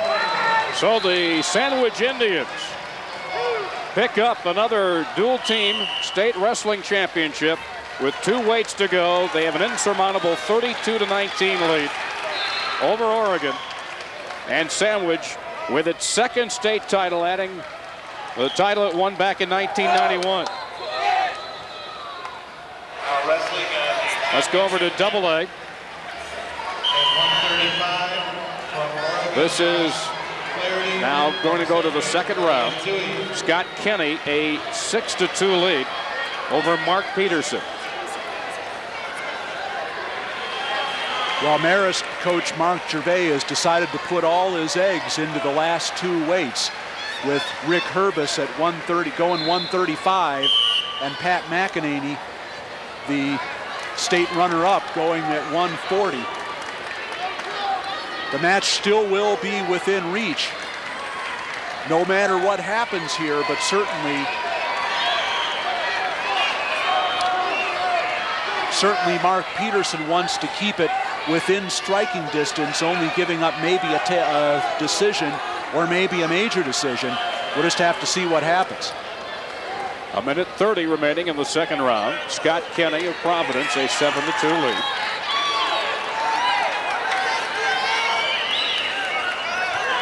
And another takedown for Kenny. He's getting close to major decision there.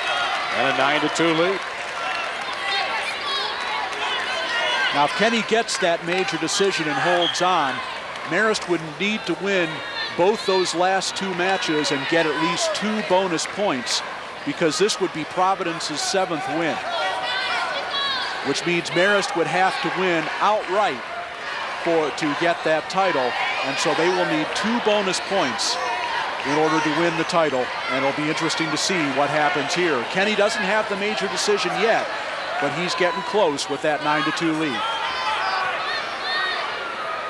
That 7-point margin, kind of a no man's land. Kind of like a basketball player shooting a 19-footer with his foot on the line. 6 inches more, he gets a 3. Exactly, 1 point more and you get 4 instead of 3 in this situation. So certainly Kenny wants to get it to an 8-point margin and force Marist into 2 bonus points in order to come out on top. 23 seconds remaining in the 2nd round. 9-2, Scott Kenny. Oh, Kenny with that cradle nearly went to his own back.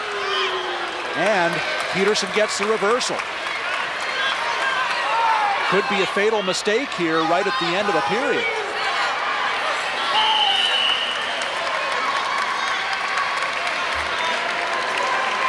One round to go, 9-4, Scott Kenny. Well, that's a famous wrestling last name in Illinois. Kenny.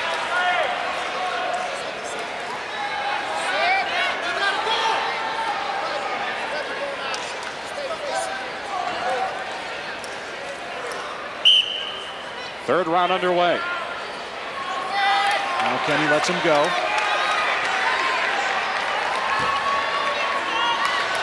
Peterson shoots. Far away shot. Kenny catches it. Now Peterson works in deeper on the leg. He's going after it. And if Peterson could keep this to a decision, Marist would only have to earn 1 bonus point, which is certainly doable. 2 bonus points will be very difficult.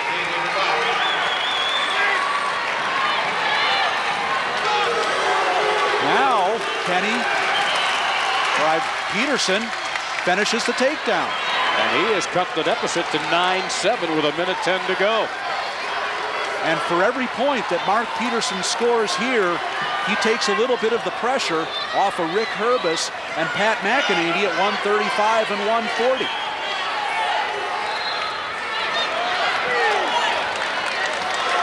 And there's a point for Kenny. He leads 10-7 with 48 seconds left. Marist will have to win the last 2 matches no matter what, but it will be a lot easier to pick up 1 bonus point than to pick up 2. And boy, a big performance late by Mark Peterson here. Again in the team standings, Providence leading 20-17 with this match and 2 more to go. Peterson in again on the single and in again on the double. And he may finish this, and he does. It's 10-9. Now they're telling Now Peterson, who is out of this match, 9-2, is now back to within 11-9. And just 8 seconds left, though. And he could actually send this match to overtime with a takedown. They stop the match with 5 seconds remaining. The 2 referees conferred. They'll restart standing.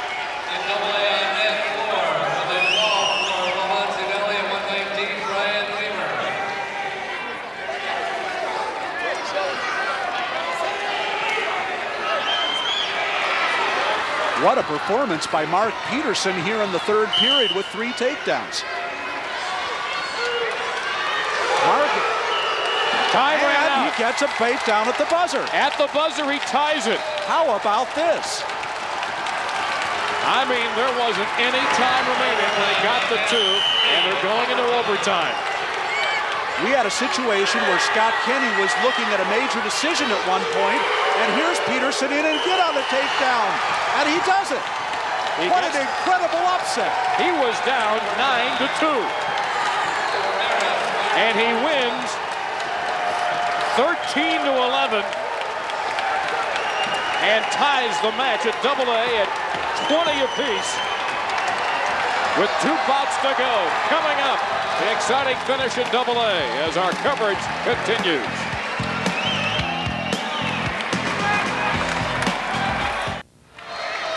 And welcome back to Huff Hall. Tom Stalker, Rob Sherrill with you. We're getting down to the last 2 weeks.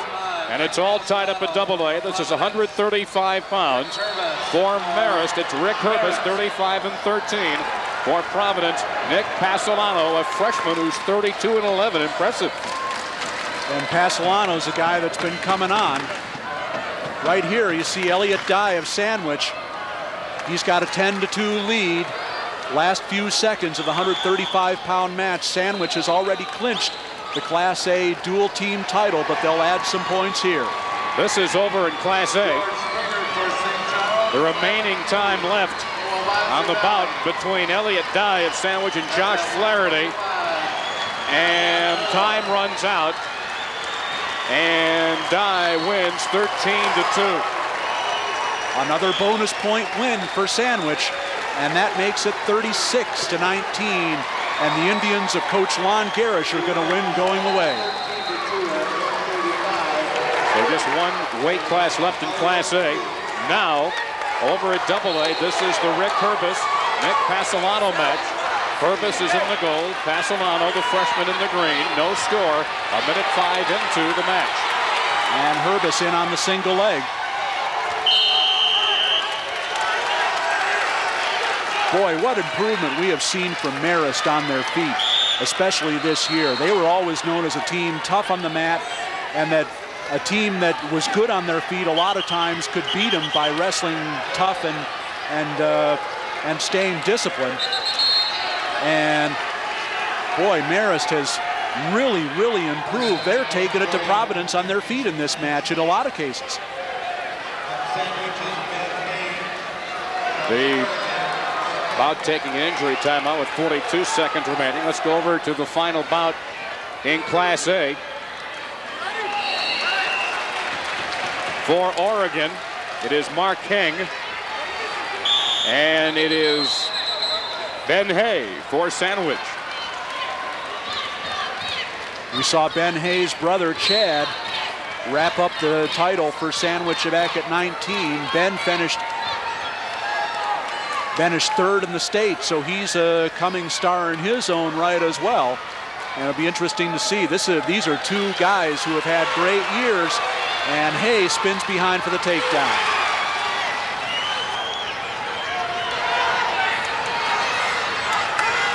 Meanwhile, they've resumed the double-A match. 7 seconds to go in the first round.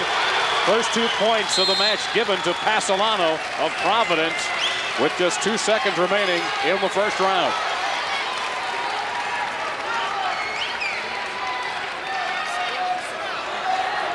And this match is going to show, maybe, with freshman Nick Pasolano, who's been coming on so much, and Rick Herbis coming up for 130 to wrestle this match. This just shows what a big win Mark Peterson turned in for Marist at 130. I'm sure Mark Gervais was counting on Herbis and McEnany, his senior standouts, to pull out this match for him. Now, Marist could even lose a match here at 135 and still come out on top. Back with the exciting conclusion of this 135-pound bout after this.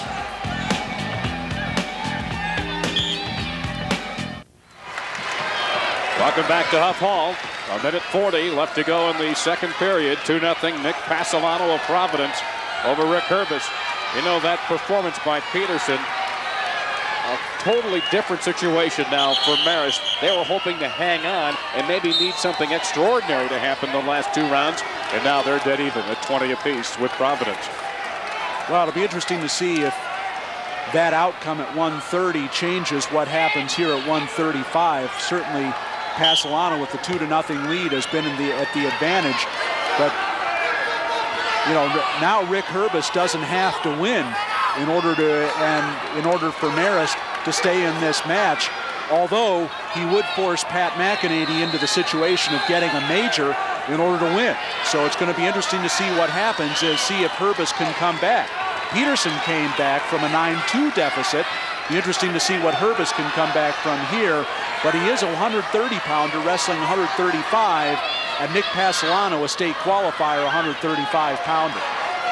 Despite what could happen in this 135-pound bout, the situation could set up for a winner to take all at 140, I should say, the very last weight class remaining. Most likely that's going to be the case, win or lose here. It's just going to be a question of how many points Pat McEnany at 140 is going to have to earn for Marist. If Rick Herbis comes back and wins this match, winning by 1 point will be good enough for McEnany. If Pasolano holds on here, then McEnany will have to come up with the major decision. 13 seconds remaining in the second round. Pasolano still with a 2-0 lead, the same lead he had after the first round. So neither wrestler, it looks like, will pick up any points in this second round. Time runs out. Pasolano of Providence still with a 2-0 lead with 2 minutes to go in regulation. And Pasolano was tough on top in that period. Now he gets the choice to take the bottom position, and Herbis is just going to let him go. Herbis wants to work on the feet. So he'll give up a point and fall behind 3-0 voluntarily.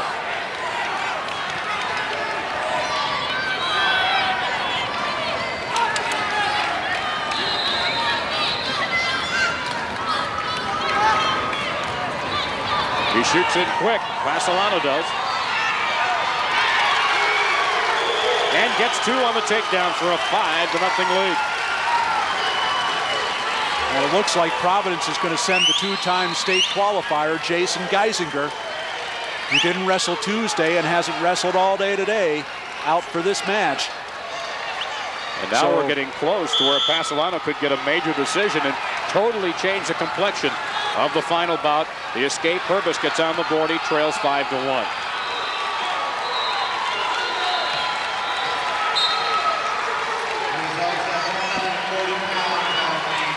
A minute 20 left in the third period. They work the edge of the circle. They're out of the circle with a minute 14 left.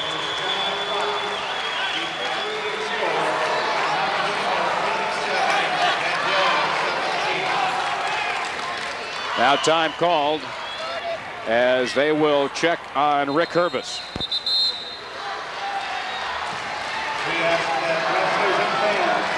Over at Class A, Mark Heng of Oregon, Ben Hay of Sandwich. 30 seconds into the final round, and Ben Hay with a 4-0 lead. This is the part of the lineup that has been doing the job all year for Sandwich. And they've got a real strong finishing kick. They've won the last, they're going to wind up winning the last 5 matches, 4 of them with bonus points, it appears. Actually, Hay would need 2 more points to make that happen. But bonus points or not, Sandwich is going to have a big win here. 36-19 with just this match left. 49 seconds remaining.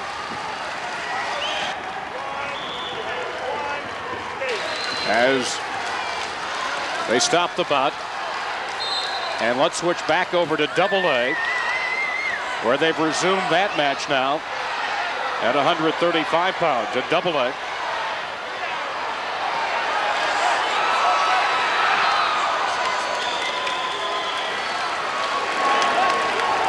7-1 lead for Ben Hay.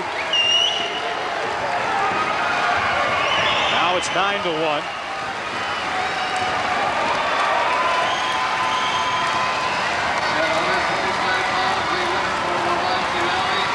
Over on AA now. 20 seconds remaining.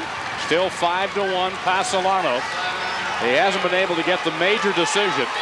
So it looks like Providence will take a 3-point lead going into the final bout.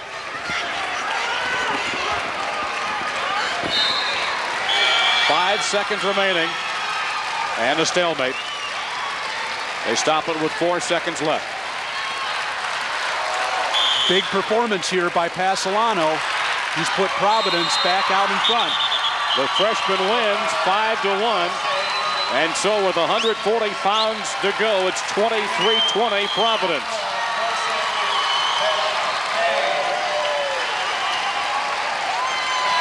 The Celtics leading the Redskins, and it's going to come down to 2 individuals. And over at Class A, the bout is over with the conclusion of that 140-pound and Sandwich. Here's Lon Garish winning his second dual-team state championship and bringing it up to that great community up there on the Route 34. 40-19, the final score. Sandwich wins its second state title.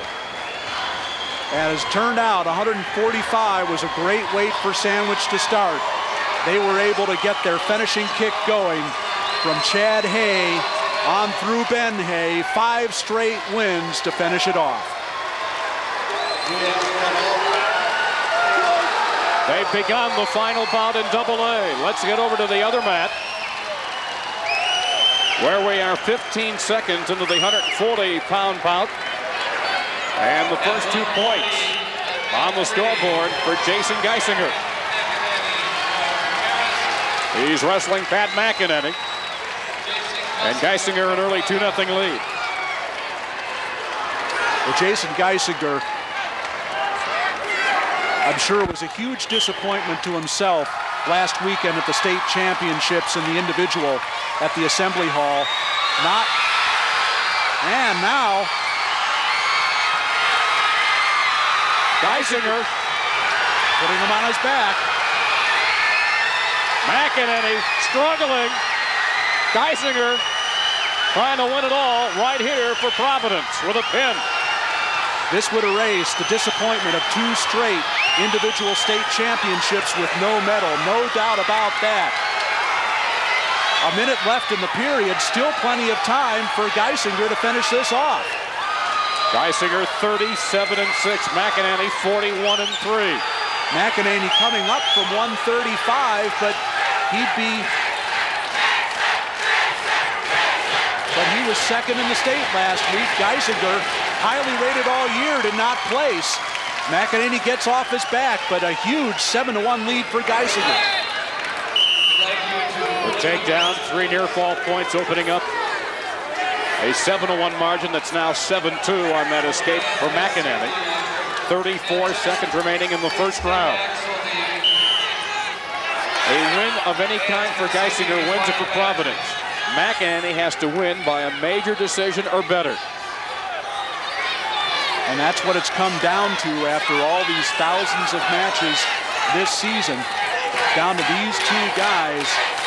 Each of them has to win in order to get their team the state championship and finish off the season.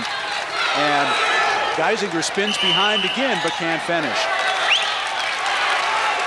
Only 1 loss and 2 ties combined for these 2 teams, and the 1 loss was because they went head-to-head all the way back on January the 23rd.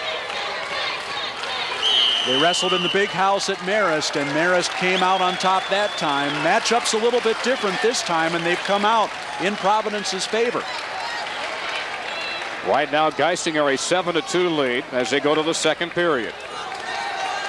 Now, what happens if McEnany wins this by a regular decision and ties it up at 23? Well, we're still checking into that.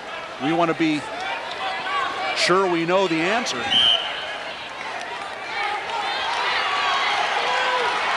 .156 remaining in the second period. Now it's McEnany in control. We've just been told that Providence, with the 7 wins, would win a tie. They would break a tie based on criteria, even here in the championship match. So McEnany must win by a major decision, and boy, that's a tall order right now.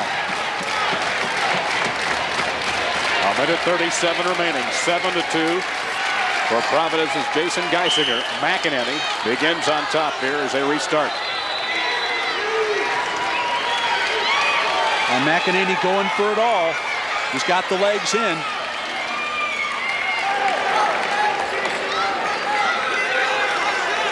Geisinger with the big 5-point move in the first period, and that really put him on top. And in a match of this caliber, you can't give up 5 points at a time, especially when you need points yourself. It's really a life and death situation.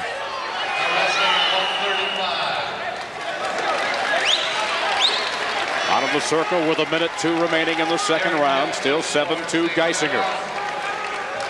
Geisinger obviously in the catbird seat here, and McEnany got to go for broke.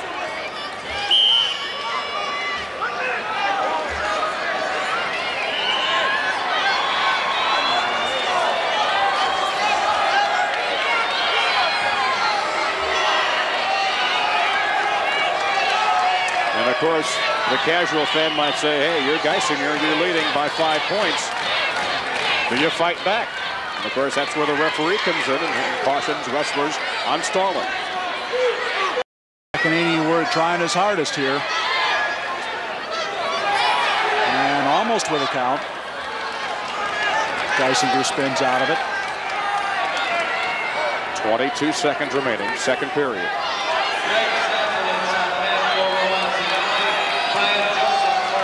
Neither wrestler has picked up points in this second period, which has just 10 seconds now remaining. Still, Geisinger's inside the circle. His knees are inside the circle. Now there's 2. Check that. 1 for Geisinger and an 8-2 lead with 5 seconds remaining.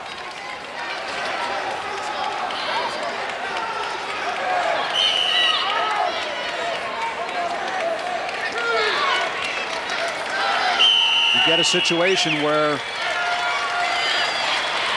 The man in the spotlight changes with every match. 2 matches ago, it was Mark Peterson for Marist. Back with the final exciting round after we take this time out as our coverage comes your way exclusively on Sports Channel.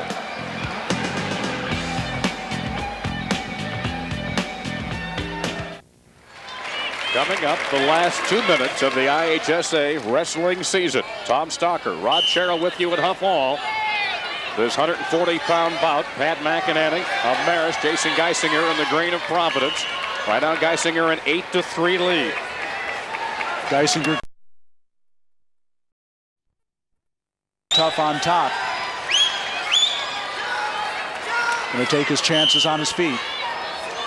And again, right now, if there's no more scoring change, Providence will win its first state dual meet title under Coach Keith Healy. Now, Geisinger picks up the double. Scores with it. 10-3 lead. And McEnany trying to scoot out. He gets the reversal. And cuts it to 10-5. Third takedown of the match for Geisinger, and he's been dominant on his feet. And the big near fall situation in the first period really put him in the driver's seat. They're outside the circle with 1:10 remaining. Providence, 1:10 seconds. Coming up, the last 2 minutes of the IHSA wrestling season. Tom Stalker, Rod Sherrill with you at Huff Hall. This 140-pound bout, Pat McEnany of Marist, Jason Geisinger in the green of Providence. Right now, Geisinger an 8-3 lead. Geisinger gave up the escape to start the period. He knows McEnany's tough on top. Going to take his chances on his feet. And again, right now, if there's no more scoring change, Providence will win its first state dual meet title under Coach Keith Healy. Now, Geisinger picks up the double. Scores with it. 10-3 lead. And McEnany trying to scoot out. He gets the reversal. And cuts it to 10-5. Third takedown of the match for Geisinger, and he's been dominant on his feet. And the big near fall situation in the first period really put him in the driver's seat. They're outside the circle with 1:10 remaining. Providence 1:10 seconds away from its 5th team championship, the 3rd in the dual team format. Dangerous situation. 1:07 remaining. 3 times under Coach Keith Healy, this Providence team made it to the Elite 8, losing in the semifinals. They've got 3 third-place finishes under Coach Healy, who has won 110 dual meets in his 5-year career at Providence. Providence always in the thick of things. They have never not made it to the sectional, to the state tournament out of their sectional.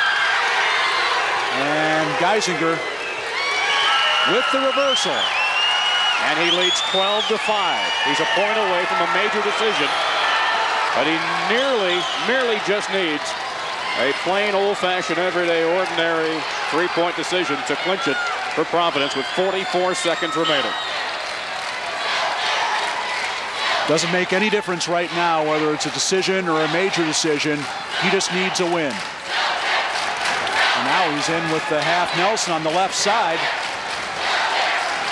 30 seconds left.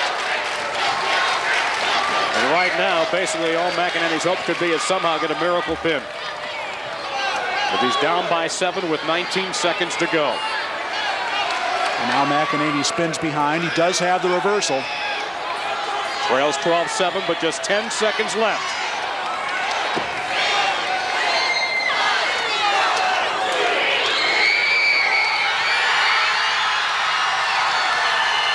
It's over, and the Celtics are the champions in AA. Geisinger wins 12-8. And Providence wins 26-20, winning the title for the first time since 1989. And what redemption for Jason Geisinger. Highly ranked all year. Didn't place in the state tournament. Certainly probably a disappointment to himself.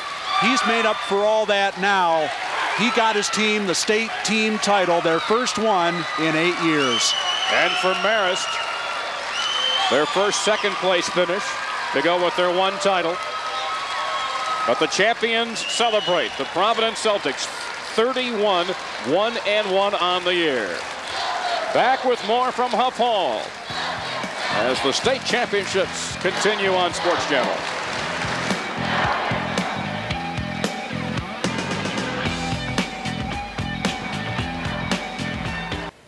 Our Pepsi players of the tournament.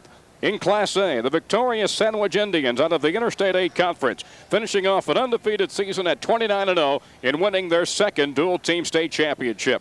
And in AA, our players of the tournament, the Celtics of Providence. They finished the year 31-1-1, winning their fifth dual-team championship. Great representatives out of the Chicago Catholic League. So that wraps things up for this year at Huff Hall. A special thanks to our IHSA staff. Executive Director Dave Fry, Associate Director Don Robinson, Assistant Directors Jim Flynn, Marty Hickman, Sue Henriksen, and Mary Struckhoff. Special thanks to Tournament Manager Tom Flanagan and University of Illinois Sports Information Director Dave Johnson. The next coverage of the 1997 Boys Dual Team Wrestling Championships have been produced and directed by Maurice Wallace. Our graphic coordinator, Bruce Mitchell. Remote facilities were provided by Trio Video. Coordinating producer, Dave Turner. Production manager, Sheila Brown. For Rob Sherrill, I'm Tom Stockert. The proceeding has been an exclusive presentation of Sports Channel and Intersport Television.